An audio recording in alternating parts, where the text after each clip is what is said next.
In the early 1990s, a time when grunge music was all the rage and everyone was trying to figure out how to program their VCRs, Ferrari made a bold move. After a 2-decade break from sports car racing, they decided it was time to get back on the track. The result? The Ferrari 333 SP, a car that would not only mark their return, but also leave an indelible mark on racing history.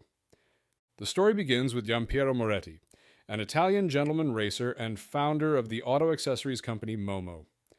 Moretti had a vision, to see Ferrari dominate sports car racing once again. He approached Ferrari's top brass, including Gianluigi Buttoni, the president of Ferrari North America, and made his case. His passion and persistence paid off, and Ferrari agreed to develop a new prototype for the International Motorsports Association IMSA World Sports Car WSC Championship.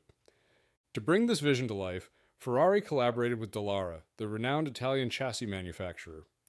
The design team included Mauro Rioli as technical director, Giampaolo Dallara as technical advisor, aerodynamicist Dialma Zanelli from Dallara, and Giorgio Camascella from Ferrari, and design consultant Tony Southgate. Together, they crafted a car that was both a nod to Ferrari's illustrious past and a leap into the future. At the heart of the 333 SP was a naturally aspirated 4.0-liter V12 engine, known as the Ferrari F130e. This powerhouse produced approximately 641 horsepower at 11,000 revolutions per minute. The engine was a modified version of the 65-degree V12 used in the 1990 Ferrari 641 Formula One car, enlarged from 3.5 liters to 4.0 liters. The chassis was a carbon fiber and aluminum honeycomb monocoque, ensuring both strength and lightness. The suspension system featured double wishbones with pushrod-operated coil springs and dampers, providing exceptional handling and stability. All these elements combined to give the 333 SP a top speed of up to 230 miles per hour and acceleration from 0 to 60 miles per hour in just 3.3 seconds. The 333 SP made its debut in the third round of the 1994 IMSA GT Championship at Road Atlanta. It was an entrance worthy of a Hollywood script. The car secured the first 2 positions, signaling to the racing world that Ferrari was back with a vengeance. Teams like Momo Corse, Team Scandia, and Euro Motorsport were among the first to field the 333 SP, and they quickly found success. In its debut season, the 333 SP secured victories at prestigious events such as the 24 Hours of Daytona and the 12 Hours of Sebring. The following year, 1995, was a golden one for the 333 SP. It clinched victory at the 12 Hours of Sebring, marking Ferrari's first win at the event since 1972. Drivers Andy Evans, Fermin Velez, and Eric Van der Poyle were behind the wheel for this historic win. The car's consistent performance throughout the season led Ferrari to secure both the Constructors' and Drivers' Championships in the IMSA GT Series. The 333 SP wasn't just a force in North America. In 1997, it ventured to the 24 Hours of Le Mans. The Moretti racing team, with drivers Giampiero Moretti, Didier Theys, and Max Papis, achieved a 6th-place overall finish and 2nd in their class. This was the best overall finish for a 333 SP in the history of the 24 Hours of Le Mans. Between 1998 and 2001, the 333 SP continued to dominate, especially in Europe. It secured 4 consecutive drivers' titles in the FIA Sports Car Championship, showcasing its versatility and enduring competitiveness. Notably, in 1998, the car achieved victories at both the 12 Hours of Sebring and the 24 Hours of Daytona, further cementing its legendary status. Over its illustrious career, the Ferrari 333 SP participated in 144 races, achieving 56 overall wins and 69 pole positions. Its success wasn't just limited to a single team or driver. A diverse roster of talent, including names like Mauro Baldi, Freddie Leinhard, and Emmanuel Collard, contributed to its storied legacy.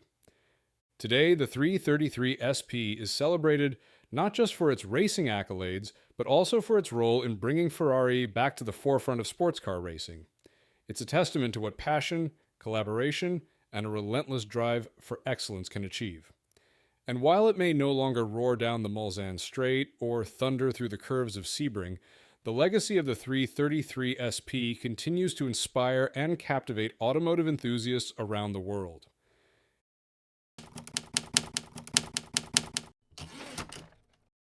In the early 1980s, Mazda was not the kind of company anyone expected to make history at Le Mans.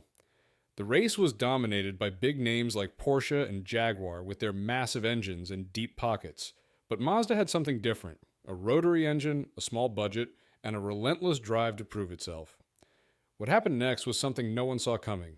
It all started with a car called the Mazda 717C. The Mazda 717C was built in 1983 for endurance racing, specifically for the Group C Junior category at the 24 Hours of Le Mans. The car was developed by Mazda Speed, Mazda's motorsport division, with help from Mooncraft, a design firm led by Takuya Ura. This was Mazda's first attempt at a prototype race car for Le Mans, and they needed to get everything right. The car had an aluminum monocoque chassis, which made it lightweight but strong. The body was made of Kevlar, designed to reduce drag while keeping the car stable at high speeds. The final design had a drag coefficient of 0.277, which meant it could cut through the air efficiently.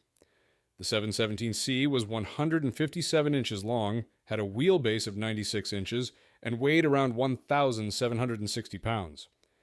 Under the hood, Mazda stuck to what it knew best: the rotary engine. The 717C used a 13B two-rotor Wankel engine, which had a displacement of 1,308 cubic centimeters.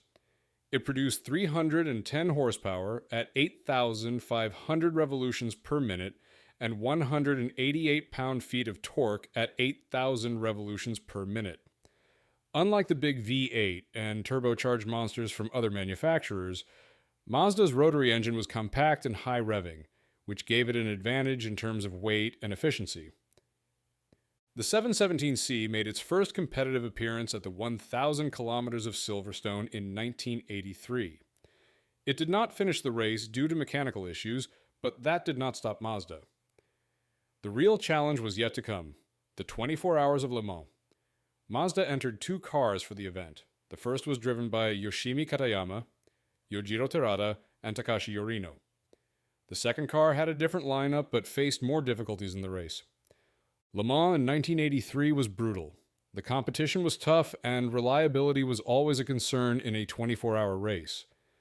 But the 717C held on. After hours of racing through the day and night, the car, driven by Yoshimi Katayama, Yojiro Terada, and Takashi Yorino, finished in 12th place overall. More importantly, it won its class in the Group C Junior category. The second car finished in 18th place. It was a victory that mattered, especially for Mazda, which had never won anything at Le Mans before. After Le Mans, the 717C continued to race. It competed in the Fuji 1,000 kilometers race in October 1983, but a clutch failure forced it to retire. A month later, it managed to finish in 4th place at the Fuji 500-mile endurance race. By this time, Mazda was already working on its next car, the 727C, which would carry the legacy forward. The 717C's performance at Le Mans set the stage for what would come later. Mazda continued to develop its rotary-powered race cars, leading up to the 787B in 1991, which became the first and only rotary-powered car to win Le Mans overall. That victory would not have been possible without the lessons learned from the 717C. The 717C might not be the most famous Mazda race car, but it was the one that started everything. It was Mazda's first real step into the world of endurance racing. Without it, there would be no Le Mans victory in 1991. It was a car built on persistence and a willingness to do things differently. And in racing, sometimes that is all you need to make history.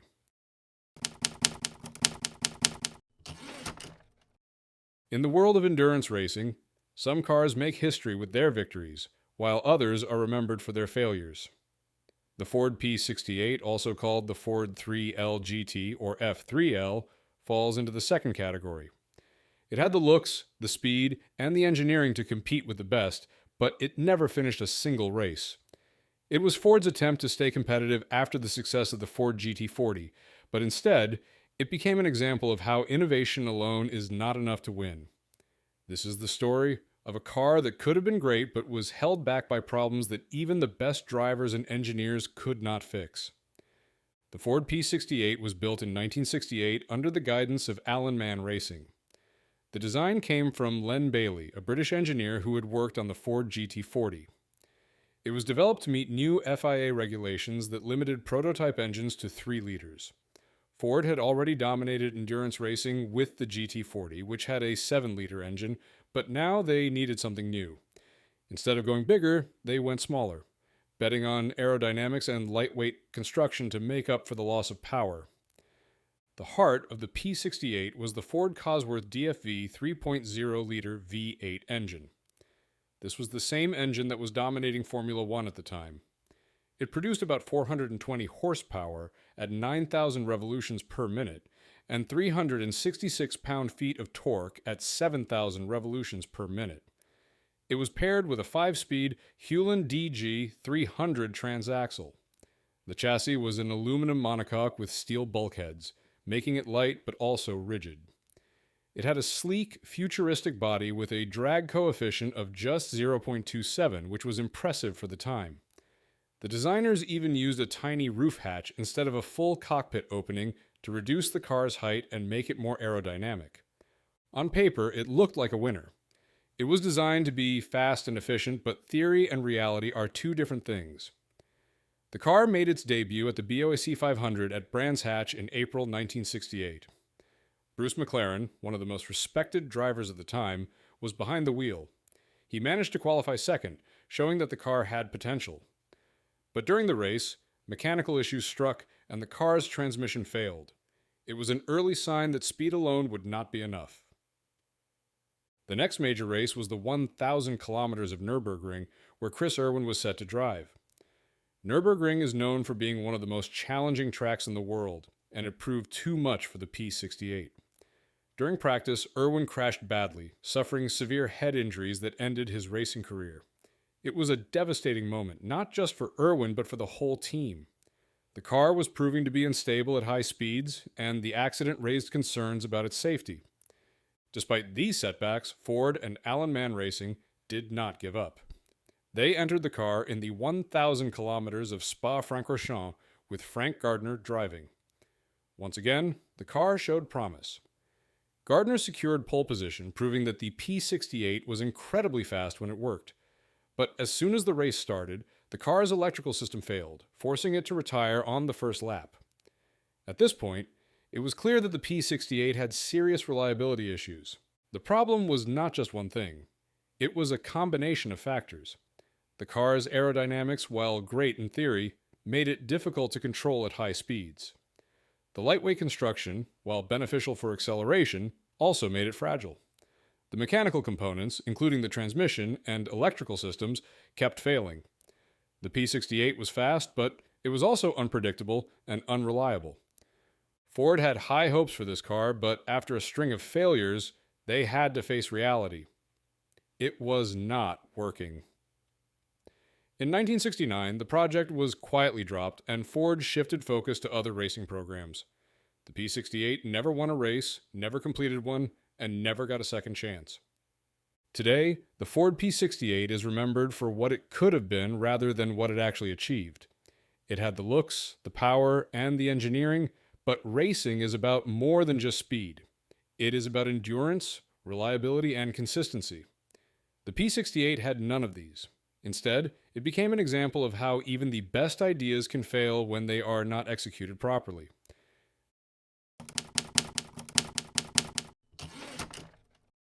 In the early 1960s, a group of British engineers tried something completely different in racing.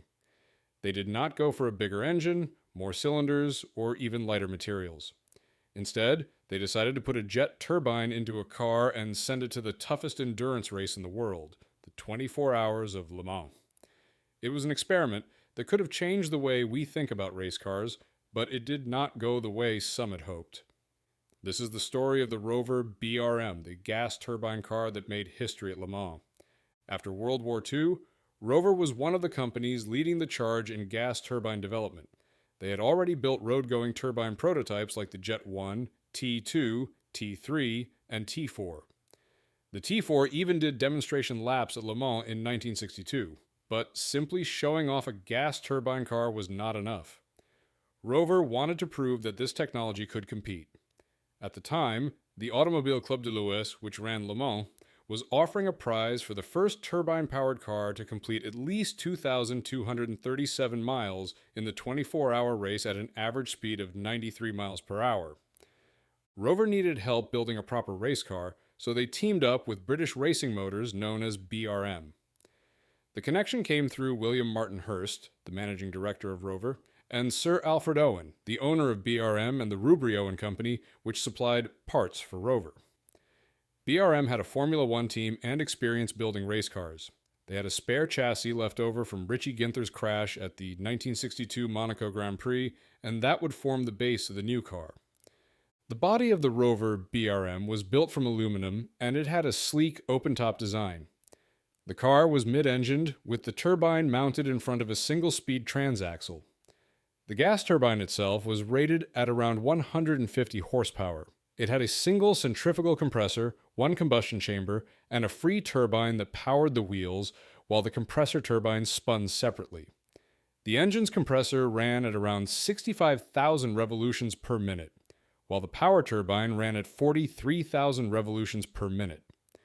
Unlike a traditional piston engine, there were no gears to shift. The power delivery was smooth, but the car was not particularly fast off the line. The Rover-BRM made its racing debut at Le Mans in 1963. Because it was an experimental car, it was not officially classified, so it ran with the number 00. The officials considered the turbine engine to be roughly equal to a 2.0-liter piston engine. It was given double the normal fuel allowance, though fuel efficiency was still a challenge. Graham Hill and Richie Ginther were chosen as the drivers. During the race, the Rover-BRM managed to cover more than the required distance, reaching peak speeds of over 140 miles per hour on the Mulsanne Straight. It averaged 107.8 miles per hour, with a fuel consumption of 6.97 miles per gallon. If it had been classified, it would have finished 8th overall. For 1964, the engineers tried to improve the design. They added ceramic rotary regenerators to improve efficiency and replaced the open-top body with a closed coupe. William Towns, a designer at Rover, created the new body. Unfortunately, the car suffered minor damage during transport, and the team withdrew from the race that year. In 1965, the Rover-BRM returned to Le Mans, this time as an official entry with the number 31. The drivers were Graham Hill and Jackie Stewart. Early in the race, the car hit debris which damaged the turbine blades and caused overheating issues. Despite the setback, Hill and Stewart managed to finish the race. The car placed 10th overall and second in its class. It had an average speed of 98.8 miles per hour and significantly improved fuel efficiency at 13.51 miles per gallon. After Le Mans, the Rover-BRM was tested on public roads for a short time. However, by the mid-1970s, Rover had abandoned turbine development for road cars. The gas turbine engine was smooth and had fewer moving parts than a piston engine, but it had serious drawbacks. Fuel consumption was high, response time was slow, and the extreme heat required special materials that were expensive to produce. Today, the Rover-BRM is preserved at the British Motor Museum. It has been displayed at events like the Le Mans Classic and the Coventry Moto Fest. It never became a game changer, but it remains one of the most unique cars to ever race at Le Mans. The idea of turbine-powered race cars faded away, but for a brief time in the 1960s, it seemed like a real possibility.